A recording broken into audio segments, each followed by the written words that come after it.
दोस्तों, आखिर द्रौपदी ने दुर्योधन से अंधों के अंधा क्यों कहा था?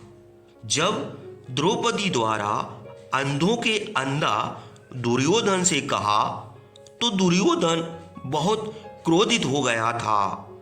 और दोस्तों, यहीं से शुरू हो जाती है महाभारत जैसे युद्ध की तैयारी। मित्रों, तो आइए जानते हैं द्रौपदी ने दुर्योधन से अंधों के अंधा क्यों कहा था। तो वीडियो को अंत तक पूरा जरूर देखिए। एक बार पांडव राजसूय यज्ञ करवा रहे थे।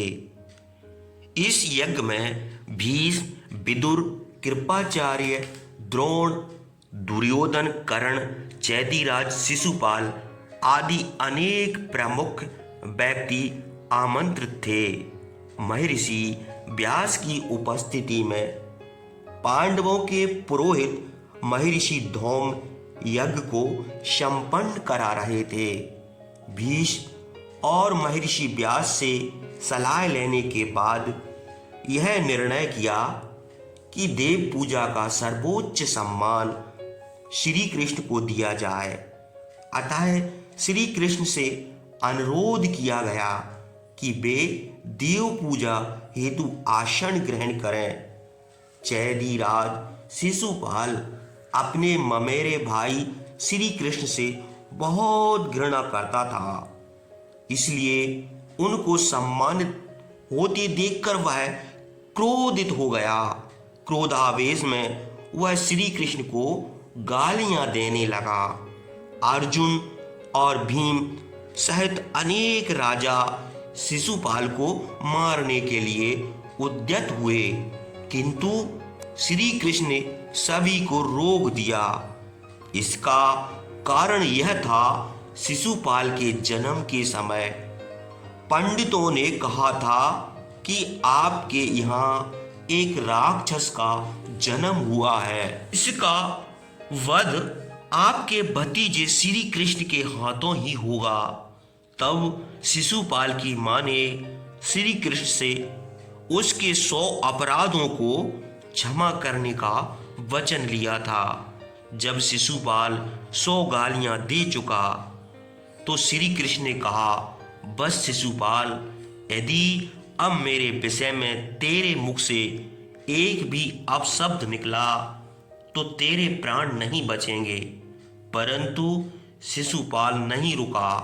तब श्री कृष्ण ने अपने सुदर्शन चक्र से पलक झपकते ही शिशुपाल का वध कर दिया।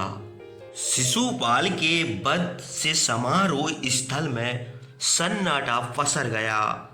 तब महाराज युधिष्ठिर ने सभी लोगों को संबोधित करके उनका भय दूर किया। फिर पूरा समारोह बहुत धूमधाम के साथ संपन्न हुआ। तत्पश्चात दुर्योधन अपने मामा शकुनी के साथ इंद्रप्रस्थ के पूरे महल में इधर उधर घूमकर उसकी विशेषताओं को निहारने लगा और मन ही मन में पांडवों के सुख समृद्धि से ईर्ष्या करने लगा। मयासुर द्वारा बनाया गया पूरा महल भ्रम से परिपूर्ण था। उस महल में भ्रमण करते समय दुर्योधन ने एक स्थल को जल समझकर अपने वस्त्र समेट लिए और जल को स्थल समझकर उसमें गिर पड़ा। यह देखकर महल के सदस्य और दासियां हंसने लगीं। द्रौपदी ने हंसी में उसे अंधों का पुत्र अंधा कह दिया। यह सुनकर दुर्योधन मन ही मन में बहुत क्रोधित हुआ, परंतु समय आने पर बदला लेने की बात सोच वह चुप रहा। राजसूय यज्ञ की निर्विघ्न समाप्ति पर युधिष्ठिर ने ऋषि मुनियों और विद्वान ब्राह्मणों को प्रचुर मात्रा में दान देकर विदा किया।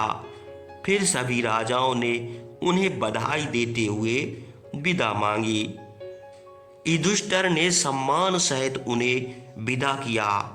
हस्तिनापुर से आए हुए बंधु बांधव भी जाने को तैयार थे।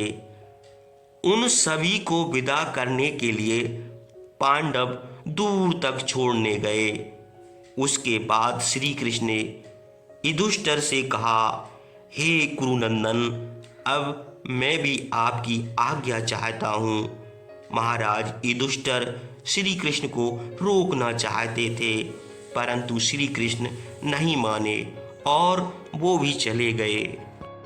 तो मित्रों, अब आप जान गए होंगे कि द्रौपदी ने दुर्योधन से अंधों के अंधा क्यों कहा था। और मित्रों, द्रौपदी के द्वारा इस वचन को बोलने से दुर्योधन को बहुत ही आघात हुआ था। मित्रों, अगर आपको हमारी प्रस्तुति अच्छी लगी हो तो लाइक एवं शेयर जरूर कर दीजिए, क्योंकि आपके लाइक से हमारी मेहनत सफल हो जाती है। तो आप सभी मित्रों को जय जय श्री कृष्णा, जय जय श्री कृष्णा।